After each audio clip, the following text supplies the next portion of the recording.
Apa kabar pemirsa? Senang sekali berjumpa kembali bersama program Optika Sepekan. Bersama saya Ratu akan menyampaikan sejumlah informasi yang menarik. Di antaranya, Partai Demokrat menyatakan dukungan kepada Koalisi Indonesia Maju, serta melihat peluang munculnya pasangan Prabowo Ganjar di pertarungan Pilpres 2024. Dan pemirsa, berikut Optika Sepekan selengkapnya.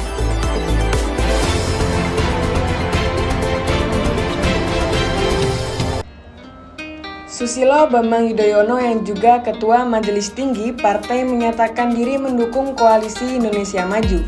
Kehadiran SBY sambil menyanyikan lagu TEDx Kamu Tidak Sendirian. Percayalah padaku, mesti digalak. Ketua Umum Partai Gerindra, Prabowo Subianto menjelaskan bergabungnya Demokrat menambah semangat dan kekuatan baru. Di dalam Partai Demokrat ada Presiden ke-6 RI Susilo Bambang Yudhoyono yang juga Ketua Majelis Tinggi Partai. Dengan SBY di belakang, maka AHY, Airlangga, Zulkifli Hasan, dan Ketua Umum Partai Dikim merasa akan mampu menggapai cita-cita kita bersama. Prabowo menilai SBY dan Partai Demokrat yang mimpin Indonesia selama 10 tahun telah berhasil membawa Indonesia melewati masa kritis. Kepemimpinan SBY, konflik di Aceh yang terjadi puluhan tahun dapat teratasi dengan jalan damai. SBY juga dinilai membangun kembali semangat warga Aceh yang tertimpa bencana tsunami. Lagu yang kuciptakan untukmu, walau mungkin terdengar. Di sektor ekonomi, SBY telah meningkatkan pendapatan per kapita hampir 4 kali lipat. Dari $1.000 Amerika Serikat waktu pertama kali memimpin menjadi $3.700 Amerika Serikat per kapita di akhir pemerintahan. Prabowo sangat mengapresiasi dukungan Partai Demokrat dan menerima dukungan tersebut untuk Pilpres 2024 mendatang. Ia memastikan tidak akan mengecewakan setiap dukungan yang diberikan kepadanya. Sebelumnya, Ketua Umum Partai Demokrat Agus Harimurti Yudhoyono menjelaskan keputusan bergabung dengan Kim dan mendukung Prabowo Capres 2024 merupakan hasil rapat pimpinan nasional Partai Demokrat. Dukungan kepada Prabowo tidak terlepas dari keinginan Partai Demokrat untuk Indonesia memiliki pemimpin pemersatu yang mampu mengayomi seluruh lapisan masyarakat dan mampu merangkul semua golongan dan generasi. Tak hanya itu, Indonesia butuh pemimpin yang patriotik yang selalu menempatkan kepentingan bangsa dan negara juga rakyatnya di atas segalanya. Tim Liputan Optika.id melaporkan. Temani kau sampai akhir malam. Apa jadinya jika akhirnya yang maju di pemilu presiden 2024 hanya 2 pasang capres dan cawapres, yaitu Anies dengan wakilnya Muhaimin melawan Prabowo dengan wakilnya Ganjar Pranowo. Siapapun yang menang, Pilpres hanya berlangsung 1 putaran saja. Maka dana yang besar yang diperlukan untuk penyelenggaraan putaran kedua dapat dihemat, begitu pula dengan tenaga, pikiran, emosi untuk putaran kedua bisa dialihkan untuk hal-hal lain. Pilpres menjadi sangat efisien. Lalu siapakah yang menang jika hanya 2 pasang capres-cawapres saja? Kita lihat datanya. Survei LSI bulan September 2023 menyebutkan Prabowo dan Ganjar memperoleh dukungan 64,9%. Sementara Anies dan Muhaimin mendapat suara 16,6%. Kemenangan Prabowo dan Ganjar akan telak dengan selisih di atas 40%. Namun bagaimana jika dibalik? Ganjar capresnya serta Prabowo cawapresnya. Mereka juga tetap menang, tapi kemenangannya di angka 60%.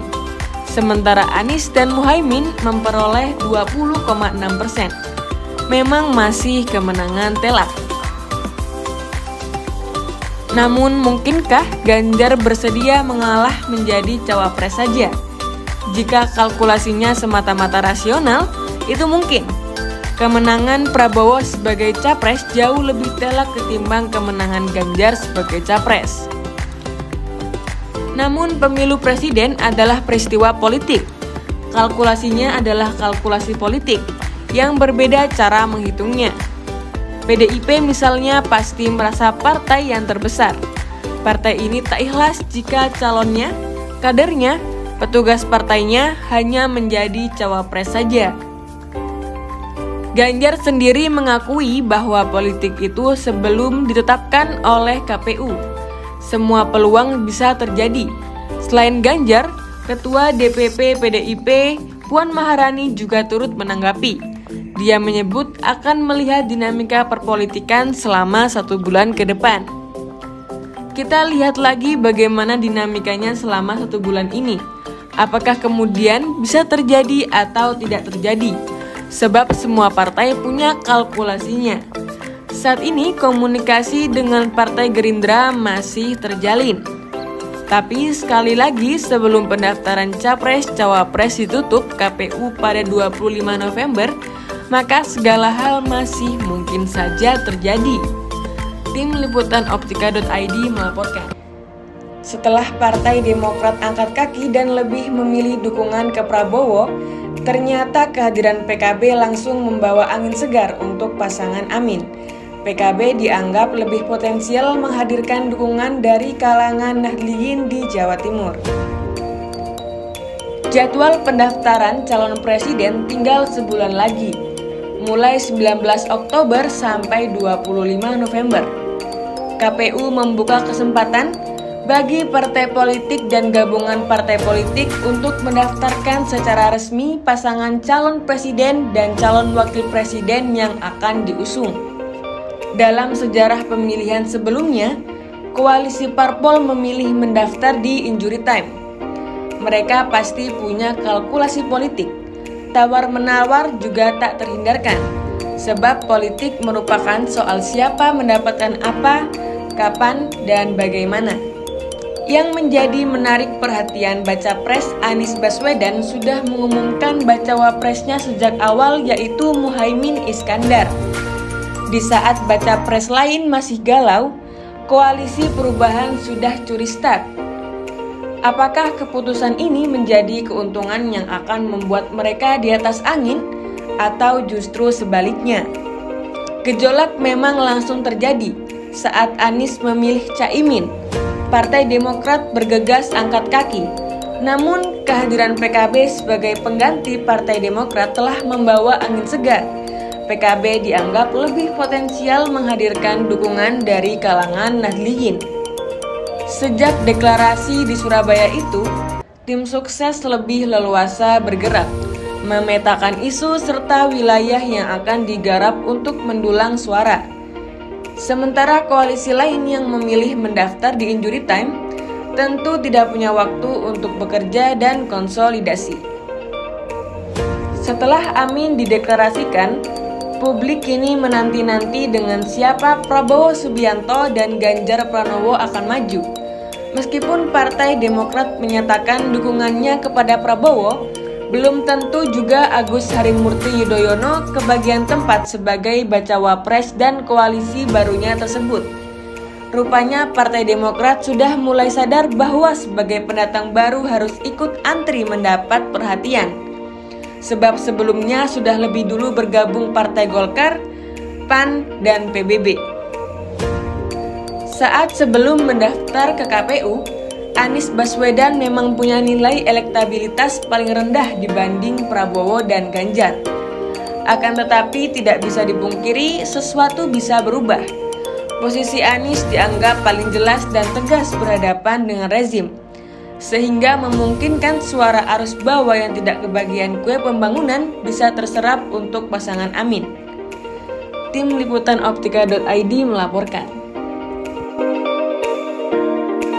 Pendaftaran calon presiden dan calon wakil presiden telah resmi dipercepat menjadi 19 Oktober 2023 sesuai kesepakatan Dewan Perwakilan Rakyat, pemerintah, dan Komisi Pemilihan Umum. Jadwal pendaftaran yang dimajukan ini menjadikan para bakal calon presiden harus segera memilih pasangannya. Percepatan masa pencalonan presiden dan wakil presiden menjadikan batas waktu memastikan baca pres dan wakil yang akan diusung akan menjadi lebih cepat 31 hari. Sehingga memang akan mengurangi potensi keributan antar partai. Selain itu, berkurangnya waktu pemilihan calon memungkinkan masa kampanye yang semakin lama. Persoalan ini berpotensi menyebabkan keributan di kalangan masyarakat terkait perdebatan antar presiden memiliki jangka waktu semakin panjang. Di sisi lain, masa pencalonan yang dipercepat menjadikan pasangan calon harus segera mencalonkan diri, mengingat periode yang hanya berlangsung 6 hari. Hingga kini, bakal calon presiden yang telah mendeklarasikan wakilnya baru Anies Baswedan yang menunjuk Muhaimin Iskandar. Dua baca pres lainnya, Ganjar Pranowo dan Prabowo Subianto masih belum memutuskan wakil yang akan menemaninya dalam pemilihan presiden 2024 nanti. Nama-nama bacawa pres pun semakin terlihat seiring dengan koalisi yang sudah semakin terbentuk.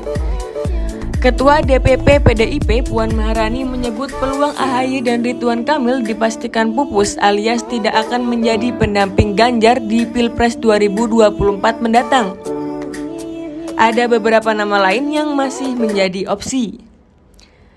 Hilangnya nama AHY disebabkan Partai Demokrat telah bergabung dengan Koalisi Indonesia Maju mendukung Prabowo Subianto. Kendati demikian, Puan masih melihat banyak potensi nama yang berpotensi menjadi wakil dari Ganjar, seperti nama Erick Thohir, Sandiaga Uno, Pak Andika Perkasa, Pak Mahfud MD, dan sebagainya. Untuk nama Ridwan Kamil juga dicoret dari daftar calon pendamping Ganjar Pranowo, karena Partai Golkar yang sudah menyatakan dukungan ke koalisi yang mendukung Prabowo Subianto. Dari kubu Prabowo, juga terdapat beberapa nama yang memungkinkan menjadi kandidat cawapresnya. Baru-baru ini, Prabowo juga bertemu secara tertutup dengan Yeni Wahid. Sebelumnya, terdapat beberapa nama seperti Erick Thohir, Ketum Golkar Airlangga Hartarto, dan Ketum PBB Yusril Ilham Mahendra. Selain itu, terdapat nama putra sulung Joko Widodo. Terdapat nama putra sulung Joko Widodo dalam bursa cawapres kali ini, khususnya jika Mahkamah Konstitusi mengabulkan batas usia cawapres 35 tahun. Gugatan batas umur bacawa pres tersebut dilakukan Partai Solidaritas Indonesia pada Juli 2023 lalu. Tim Liputan Optika.id melaporkan. Baik pemirsa, demikian Optika Sepekan hari ini. Terima kasih atas perhatian Anda. Saya Ratu, sampai bertemu di Optika Sepekan selanjutnya.